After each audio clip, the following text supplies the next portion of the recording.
Hey, welcome to class. We're talking about measures of central tendency today. So what these are their statistics that describe samples, and they tell us generally where the middle is. The reason that we care about these is because statistics is all about the average, the what's the majority doing, what typically happens. And so we don't actually care as much about this person or this outcome that's very unusual. We're trying to find the middle and saying what happens with most people or most things that we're studying. And so these measures of central tendency tell us that. And depending on your data, there are a couple different measures that you may or may not use, and we'll talk about strengths and weaknesses of each. So the first is called the mean. The mean, probably in a previous math class, you've talked about this and you've called it the average. So the way that you find the mean is you add up all the data scores, data values, and you divide by the number of data values. So how many there are. So let's say we have, 10 data values. We would add all of those up and then divide by 10. And that's going to give you the mean. The second measure of central tendency is called the median. That's the statistic word for the middle. This is going to be the middle number. Once they're put in order, it's the middle number. And if there's no middle number, if there's two numbers that straddle the middle, then you take the average of those two middle numbers. So basically you're just putting them in order and you're just counting to the middle number, and that's going to be what the median is. And the mode is going to be the number that occurs most frequently.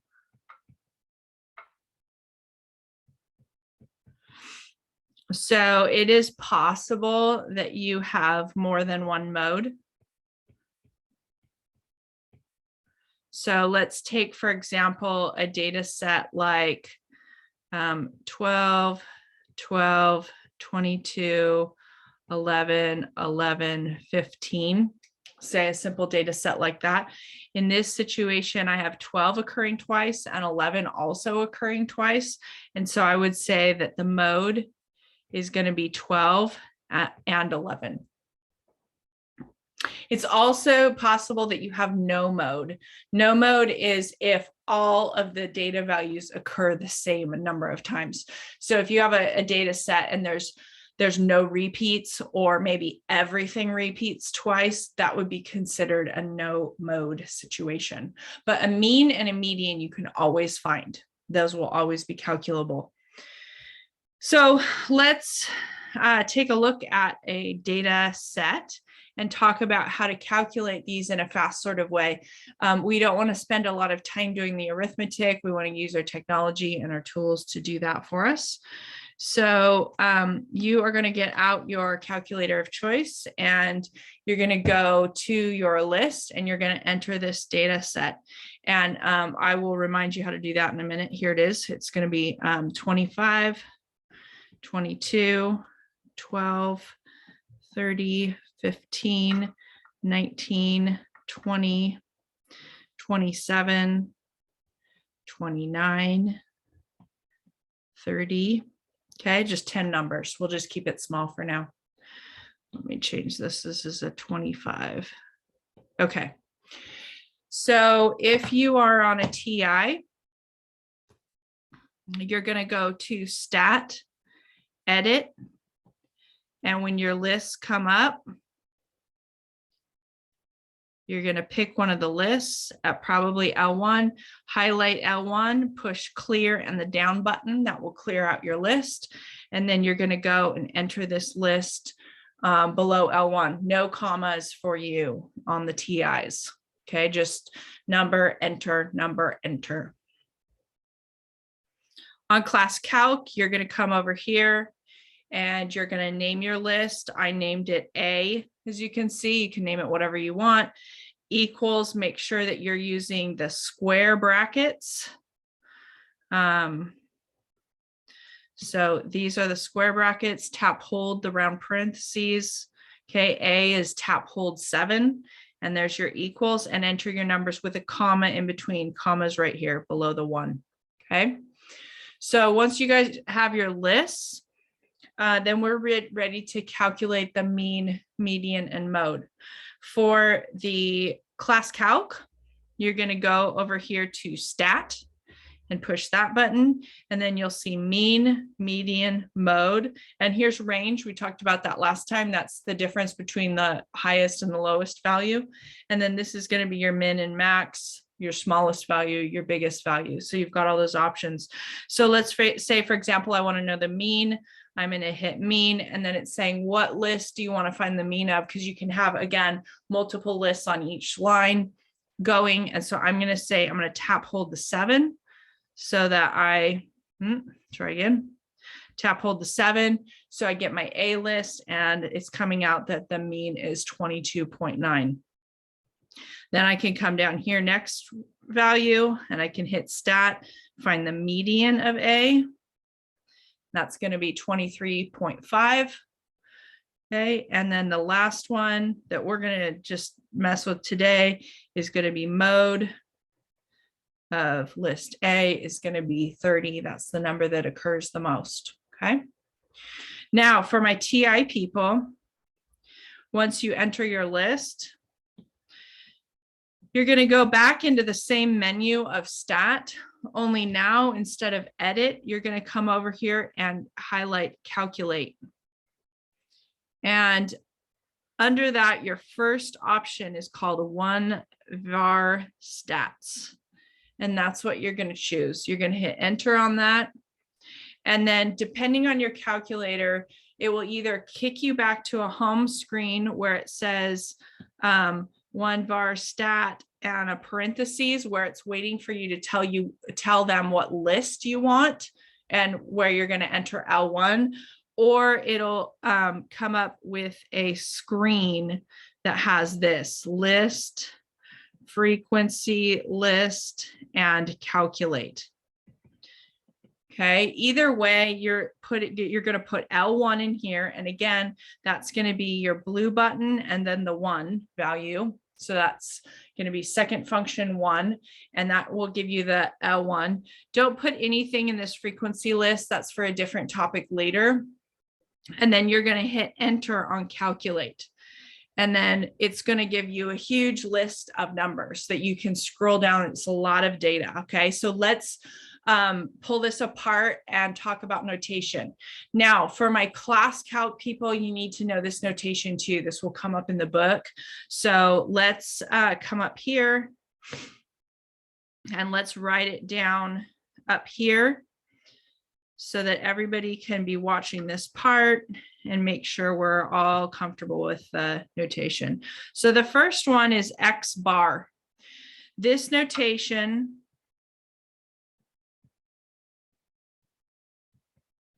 it means this is the statistic notation for the mean. X with a bar over it. And what I would recommend on your notes as you're going through this course is going to be a lot of notation. I would take one piece of paper and have all your notation on that through the whole course. So every time I introduce new notation, go to that new page and start making a list so that all of it's in one place. There's nothing worse than, a month from now having to scroll back and go, oh, what does P stand for again? So if it's all on one page, I think that will help you down the road. So X bar is mean. That's 22.9, which is what we got on class calc. I'm pretty sure too. Let's check. 22.9. Yep, right there. That's our mean. The next is this sigma X. So if you remember last time, a couple videos ago, we introduced this notation. This means the sum of, and sum is a fancy way of saying add them up. So this is if you want to add all your X values. X is usually your data values. So this is the sum of all your data values, which is maybe helpful for some things, not relevant in this situation. Again, the next line is going to be sum of X squareds, which is part of a formula that we'll talk about later, but not relevant today either. This is S sub X. S sub X, or just S, is going to stand for the sample standard deviation. Now I'm going through it now because it's on the on this calculator, but we're going to actually talk about this in the next section. So just have that on your notation chart. And this is sigma X. This is the population standard deviation. Okay, that's our next one. Or sometimes we just put sigma. Okay, the calculator puts an X next to it, but usually in the book we don't do that. The next thing on the screen is N. N is our sample size. That's how many data values we entered, and we entered 10, so that should say 10. And then if you use your arrow buttons to scroll down, it has more. So let's go through those. This is the min, that's your minimum value, okay? We'll skip this, we'll come back to this, Q1. Okay, we'll talk about that later. But here we go, here's what I'm getting to right here, MED, that's your median. Okay, so this says median's 23.5. That's where you'll find that. So we've got mean and median. And I'm not going to go, well, there's only two more. We'll just do it. Q3 and then the max X. So this is your minimum value, your maximum value, and then we'll talk about Q1 and Q3 later. Okay, so that's where you get that. The TI does not kick out a mode for you. So if you're on a TI, what you need to do is you need to sort your list. So again, that's going to be in, you hit stat, and your second option here is sort A. You hit enter on that and you hit sort A L1. And then when you go back to your list in stat edit, you'll see it in order, and you can run through the numbers and you have to eyeball the mode. You have to say which one's occurring the most. So you're going to scroll through your list and you're going to say, oh, I see 2 30s and, you know, that kind of thing. So that's how you find your mode on the TI. So that's how we'll be doing these calculations. I'm not going to have you do calculations by hand typically in this class. We're going to use our calculators, learn how to use the technology that we have. I would like you to understand what's happening, that median is the middle value, mean is the average, mode's the number that occurs the most frequently. But other than that, you can use your calculator. Let's talk about advantages, disadvantages of these. Often the mean is a great measure of central tendency. One of the main times that it's not the best option is when you have what we call outliers. Okay, so let me scroll down here and do outliers. Outliers are data points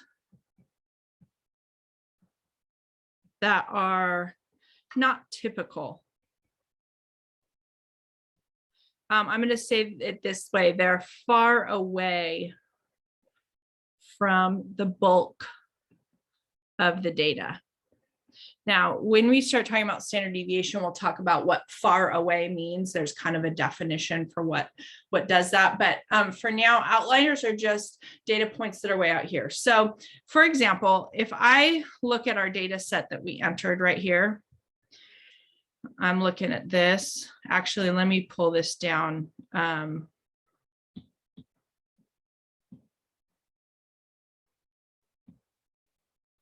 To where we're at here. So if this is our data set, it looks to me like I'm between 12 and 30, and it's all pretty concentrated in that area. If I made a histogram or a stem and leaf, it would kind of all be like one block of data. But say I take this, and we found out that our mean on this X bar was 22.9, okay, which is like right kind of in the middle of that 12 to 30 range. So that feels like a pretty good measure of central tendency. In addition, our median is close to that. It's 23.5. So see how they're pretty close. They're measuring kind of the same area in the middle. Now watch what happens when I add another data point to this. Let's add 60 to this data point or this data set. So you can see 12 to 30 is kind of the bulk, and then 60 is what we call an outlier. It's like way out here all by itself. There's nothing in between 60 and 30. That's a long ways out there.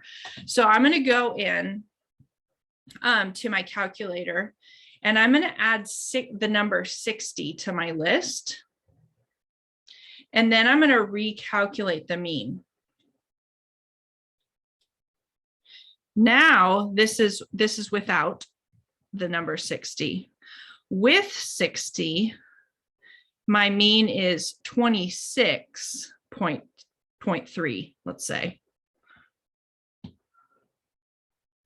And my median is 25. So see what happens. The median does go up a little bit, but the mean goes way up. So what all outliers do is if there's an outlier, it's going to pull your mean up significantly, but not necessarily your median. The median will stay kind of static. Now, why is that? Because the way we're calculating the mean is we're adding up all of those values. So 60 gets an equal part of the equation that all the other numbers do. Okay. And it pulls the sum way up, especially if it's like say it was 90, it's going to pull it way up there.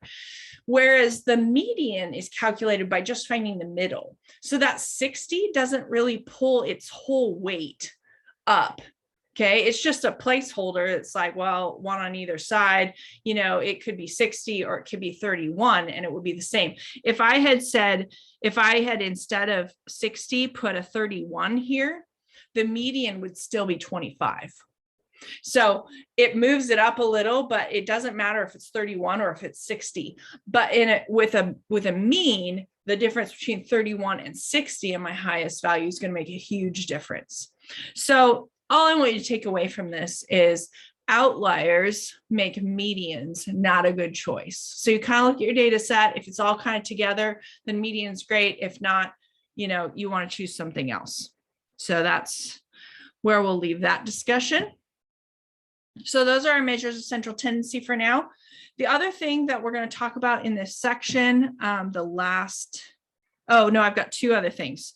Okay, one is distribution shapes. So this is a bunch of histograms of data and kind of general shapes they can be. Now, nothing's perfect. No data set typically is going to look like this. Okay, like it's not that uniform, but it'll be roughly uniform. So as you're looking at your homework and stuff, kind of just look at it as a general pattern, not exact. So anything, if this guy bumps up a little and this bumps down a little, this is still what we would consider a uniform distribution, even if it's just a little bumpy, because it's roughly flat. Okay, that's uniform. And in this case, this chart is actually in your textbook, and I think it's really helpful because it shows you how the mean and the median and the mode relate based on how the data is formed. So if you have a uniform distribution, the mean and the median and the mode are all the same.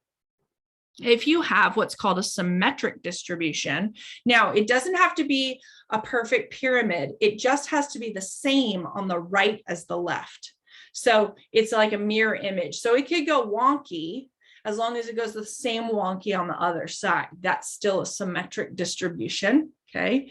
And in that situation, that mean and median are going to be the same. Now, the mode is the same if it's this pyramid shaped. Okay. So that is called a symmetric distribution. These two are called skewed distributions. And they are skewed based on where the outliers are, based on where the tails are. So this tail is coming, see that that side is like a longer, flatter tail than over here. That's called skewed left. And then here, this is kind of a longer, flatter tail than that one. That's skewed right.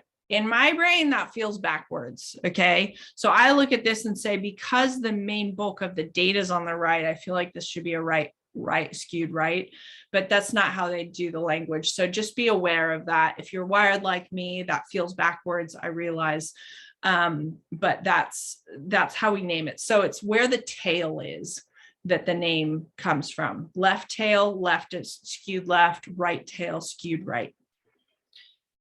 So those are the different distributions and how the mean, median, mode relate. You can see on these skewed distributions, they show you how the mean is going to shift with that outlier, but the mode and the median don't. That's kind of what I was showing you before. Instead of all being the same, now the mean is going to shift towards that tail, whereas the mean, the median and the mode are going to stay roughly the same. The median will move a little bit, but you can kind of see that. All right. And then the last thing that we're going to talk about is called weighted mean.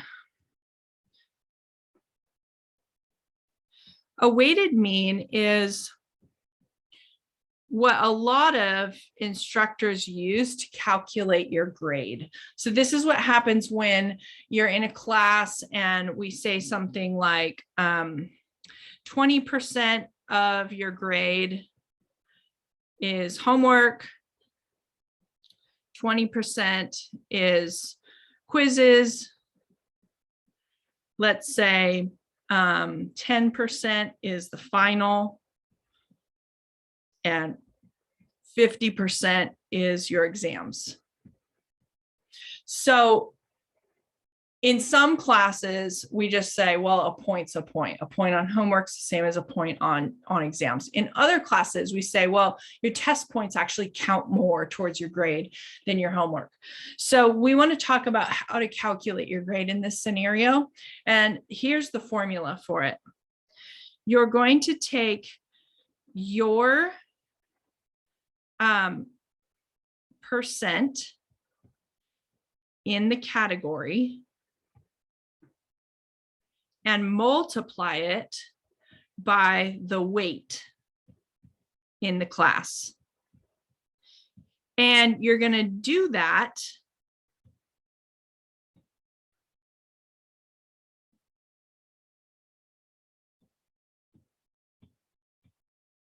with every category, however many there are, and you're going to add them together. Yeah. Okay. So if there's 4 categories, you're going to do this 4 times, if, you know, that kind of thing. So here's, let's look at a practical example. Let's take this weight, these weights, and let's say, here's what I'm going to do. This is kind of our formula, and I'm going to write under it what we're doing. Okay, so let's say you get a 98% in your homework at the end of the semester. Say you got 87% on your quizzes. You got an 80% on your final. And let's say you got an 84% on your tests. So these are your scores. And then this is the class weight. Now, we talked about before that you can't ever calculate in math with percentages. You always have to change them to decimals. So when I have a percent, the way I change a percent to a decimal is I take the value. So let's start with, let's see, I'm going to do this here. Okay, let's start with 98%. That's going to be a 0.98. So I'm moving the decimal 2 to the left is how you change your percent to a decimal. So that's going to be my percent in the category is going to be 0.98. And then I'm going to multiply that by the weight in the class for that category. So that's going to be my 20%. So I'm going to multiply by 0.20. Okay.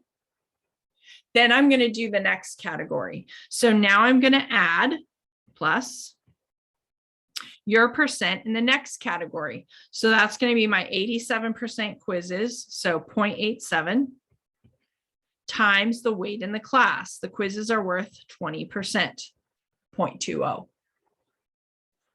Next category is my final exams. So I got an 80%, 0.80 times the weight in the class, 10%, 0.10. And then the last category is tests. So 0.84 times, that's 50% of my grade. Okay. Now, TAI or Class Calc, when you're typing this in, it can handle the order of operations. So you can just type this in as one long thing and it'll do it all in the right order. So on my calculator right now, I'm typing 0.98 times 0.2 plus 0.87 times 0.2 plus 0.8 times 0.1 plus 0.84 times 0.5. And I get 0.87. So that means that I'm getting an 87% in the class. And that's how you handle weighted grades. So that's how our grades in this class work. So now you can kind of project like, okay, what if I get, a B on the final or an A or a C, and then, how homework factors in, you can kind of play with those numbers. That's how you calculate that. Okay. Thanks for listening today. I will see you next time.